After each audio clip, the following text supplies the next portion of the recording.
Alright, hello, greetings, and welcome everyone to this new year. I am the Ninjaneer, and the topics we're talking about today are as follows.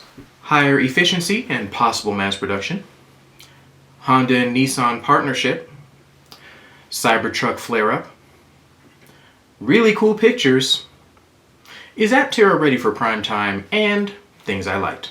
Let's get started.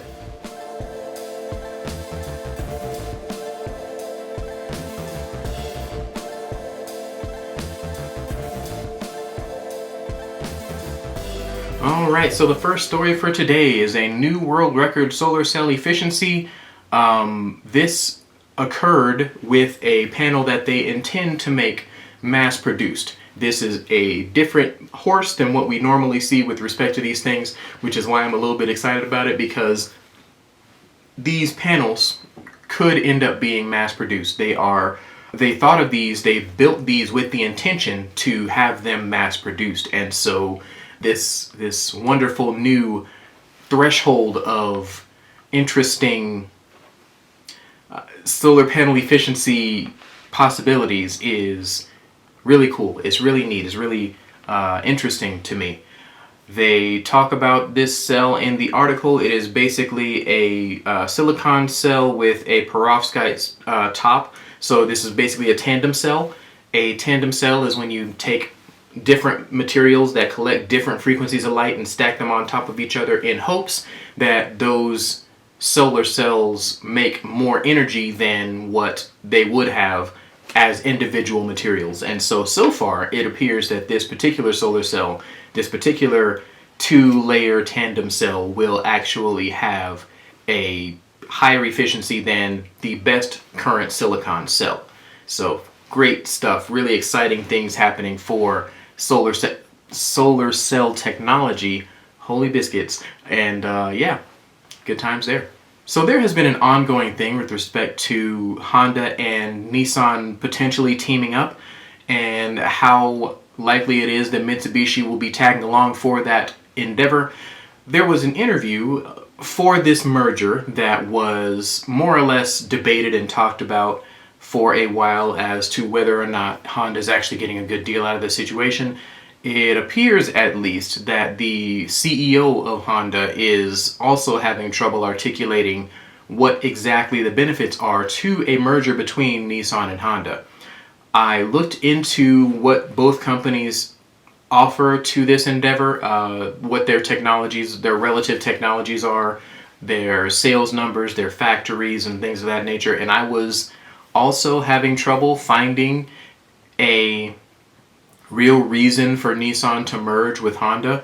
Now, that doesn't mean that there aren't reasons that we cannot quantify or reasons that I cannot see, but at the moment I'm having a real struggle trying to figure out why Honda's picking up Nissan, other than to procure other factories maybe for their ramp up of electric vehicles that's happening almost definitely. Yeah, I can't tell. I don't know. So, yeah. Alright, this next story is a bit of a last minute find here before I started recording, so I forgot to include it in the things that I was going to talk about section. But this is a story that has been making waves over the past couple of days here. China reached a milestone of 50% of their vehicles being electric. Well, 50% of new vehicle sales in China being electric. That is a notable milestone, specifically because not only are they at 50% sales overall electrified type vehicles, they also hit a milestone of the biggest increase of sales for this particular type of vehicle. Hybrids and EVs have increased in amount of sales by 47%. That 47% increase put them over the 50% mile marker for the electric sales as they wanted them. This goal of reaching 50% electric sales was supposed to happen in 2035 or something like that, but it happened this year.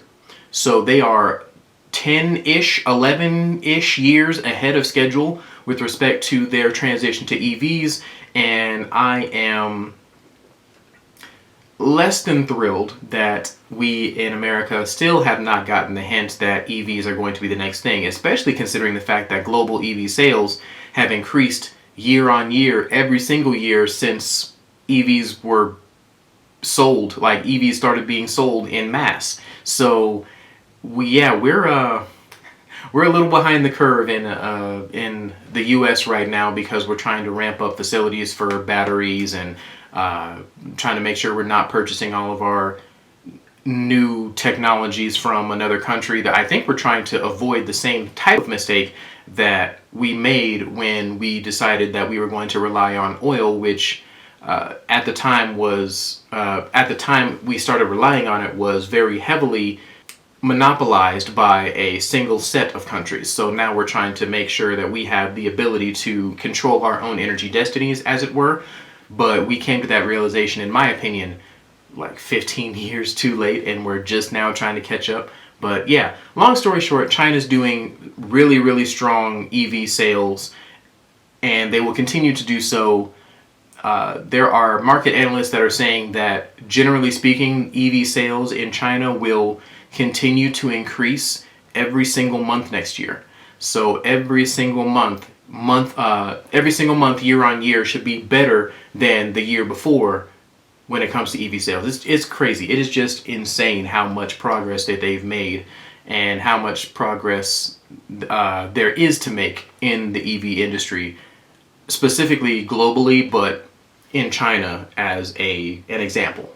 Okay, so this particular story is actually pretty janky and a little bit dark, and I apologize, but it is technically EV news. There was a Tesla that somebody rented from Turo that was parked outside of a Trump hotel in Las Vegas and set on fire. They used gasoline and fireworks and whatnot to make it a big spectacle or whatever, and decided to burn the Tesla.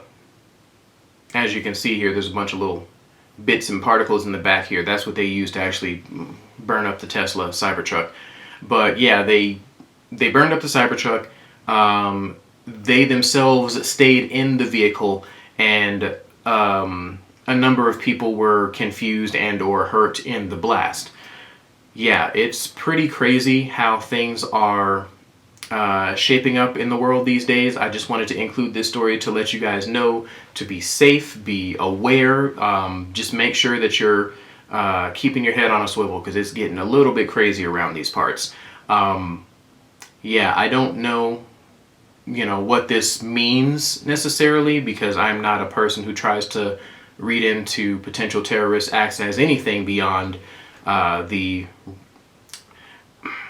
things that people do when they are fed up. That's all I kind of boil that down to. But yeah, this happened, this is a thing, and Evie was involved, so there you go. Now, there's a gentleman on Reddit called Aptera Man who went around the Aptera facility and got some really cool pictures. The rest of this video is basically going to be really cool pictures that Aptera has shared over the past couple of weeks through Christmas and into the new year.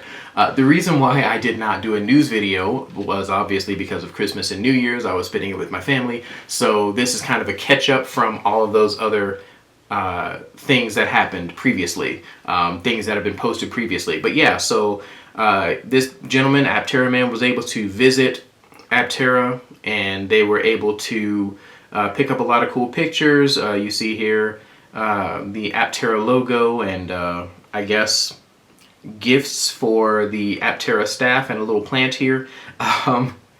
The little plant looks like it's a little plant that could looks like it was taken from a bigger plant and planted. So in maybe 2 years or so, that's going to be a gigantic, really cool plant. But yeah, anyway, moving on here. The next picture is, of course, of the Aptera prototype, one of the prototypes here, and we got an engineer here. This gentleman, whose name has escaped me, is really integrated into the engineering of the Aptera.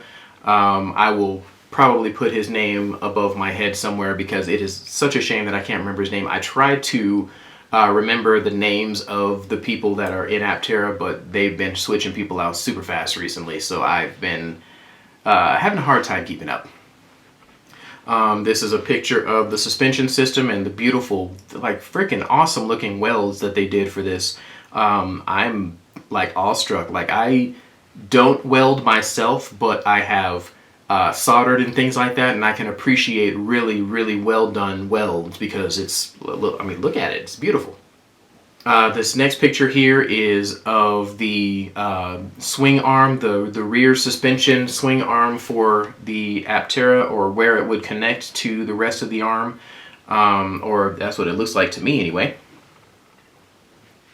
Another really cool picture of what looks like the swing arm, or another piece of the suspension system for the Aptera. Let's see, more really cool milled pieces. Like, these pieces are really, really beautiful and smooth and what have you, so it's kind of difficult to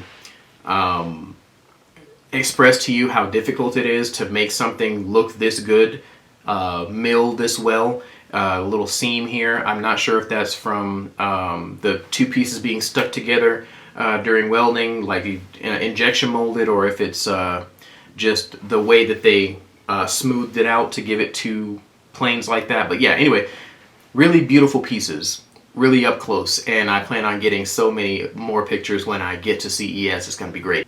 Something is going on out there. Anyway, and this next picture, you can see that this is the battery, not the battery cell, wow, the battery pack. It is definitely fully insulated and put together. I don't know if it's been connected to the batteries yet, because I can't really tell, but I do see that there's the rubber insulators here, so I'm assuming that it has been. Yeah, it's just really cool to see this bracket. This bracket looks so neat.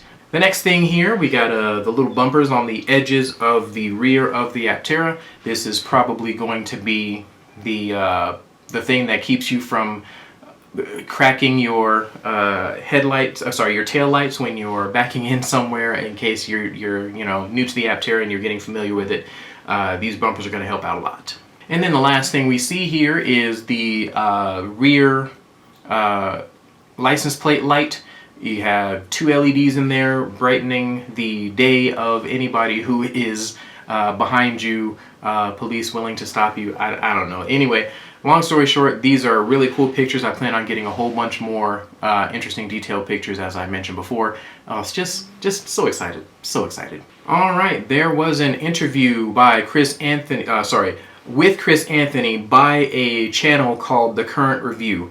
They basically did a very thorough, very interesting interview with Chris, and he gleaned a lot of new information from the progress that Aptera has made, and just kind of the general thought processes on what Chris thinks with respect to where the EV industry is going and things of that nature. It was a really good interview. I would suggest checking it out because it made me smile almost consistently throughout the entire thing with some of the things that were coming out. Yeah, if you haven't watched it, I suggest you watch it. I am not spoilering this thing because it is just that good.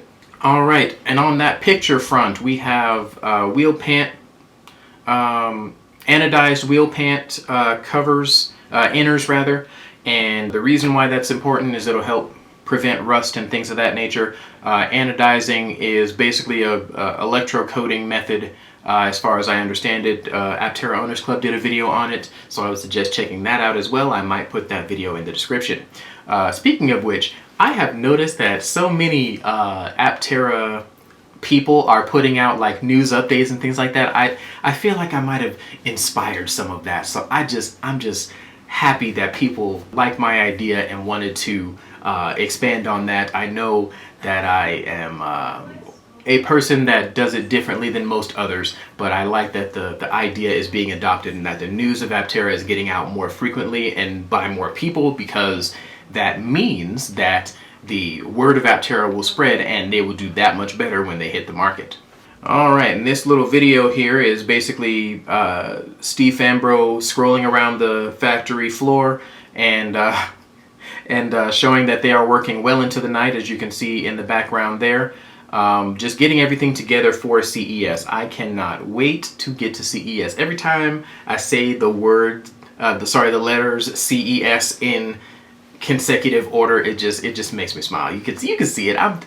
I'm happy. I'm ready. Let's go. The next picture here is of Aptera's low voltage architecture. You can see all kinds of wires popping out of here, and the fact that this box is so tiny, the main fuses and stuff are so tiny, it's wackadoo. Like, you go into the inside here, these are the kinds of fuses that are in the smaller portions of my Civic. Usually they're about twice as big, like about yay big, and there's no reference point, about yay big, and these that are in the Aptera are probably, yeah, about half that size, about that big. So yeah, the fuses are smaller because the power delivery systems need less madness to operate. The smaller ones are also more compact and easy to put into a small package like the Aptera, those under the hood and things like that. It's just really cool to see how they are innovating and how they are adjusting and putting their stuff together for a vehicle of this type. It's just interesting to watch. All right, so this was a picture of the Aptera almost fully put together. It's only missing the solar panels on the rear hatch and the roof, and I'm assuming the front, because the next picture that they showed was, oh goodness gracious. The next picture that they showed was the solar panels actually being installed on the vehicle, and at first I thought there was like some separation here between the solar panel and the little border that they put around it, but it looks like what happened. But it looks like what happened here is actually the shadows of the edge of this glass. Maybe this black tarp is showing that, showing that shadow on there. But yeah, I don't think it's separated because the rest of it is kind of contiguous, and you can see how close it is to the edge until right at this moment, right at this portion. So I'm pretty sure that's just a shadow. So yeah. For anybody who might have been concerned or noticed that this looks like it's separated, it's not separated. It looks like it's just a shadow. So I don't know who worried about that. Maybe it was nobody, maybe it was just me, but yeah, now you know. Now, there was one thing that I liked this week. That one thing was a Model 3, I guess, review or look. And Taylor VV made a video that essentially boils down my opinions with respect to the Model 3 and how it is an industry leader in every form of the word. It is just an unbeatable car right now. I would have hoped that there'd be a really solid toe-to-toe competitor for them at this point, but there just is not. Hyundai's getting closer, what I'll say about that. But yeah, this video was really comprehensive, and it showed his thoughts and opinions and had a test drive in it. It was just fun to watch. It was just a fun watch. Ironically, I watched this directly after we got done with like Christmas dinner and things like that. I know it didn't come out then, but I watched it then. So yeah, I just decided to include it in this video because it was yeah, it was a little while ago, and it happened between this last news video and now. So there you are. So that will be the end of this video. Thank you guys so much for watching the entire thing. I know it was a little long. Merry Christmas, Happy New Year, all that kind of jazz. My next video will probably not be dressed up. I know I'm trying to make this a standard somehow, but I only have 2 suits, so it's going to be literally me just alternating one suit to another back and forth. I don't know how that's going to work yet, but yeah, long story short, this is probably going to be a thing moving forward, mostly due to popular demand, as well as I just feel better. Like this is nicer to me. Like, oh, I'm about to report the news now. That's, yeah, anyway, that's in my brain. My brain is a weird place. I'm sorry. Anyway, thank you guys so much for watching. Thank you for the subscribers over the Christmas holiday. I was not ready for the fairly sharp increase and the also fairly sharp decrease. There was like a up-down thing happening. I don't know what that was about, but thank you guys so much for clicking on my videos, for watching, for subscribing, for all the YouTubey things that you do. Continue to do those YouTubey things. I want to hit 1,000 subscribers probably this year sometime. I don't know when. That's just the goal. But yeah, thank you guys so much for watching. This is the Ninjaneer signing out, wishing you a happy new year, a successful, prosperous 2025. I will be here reporting on Aptera until they come out, until after they come out, until I get mine, and then I'm going to be just driving it around and enjoying the time in the Aptera and recording that and making that the primary focus of my channel, and then kind of putting the new stuff on the back burner. That's just my 2025 plans. Yeah, just thank you guys so much. Catch you guys next time.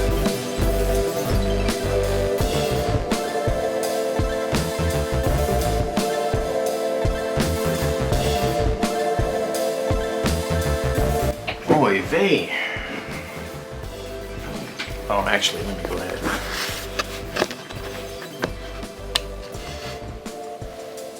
There we go.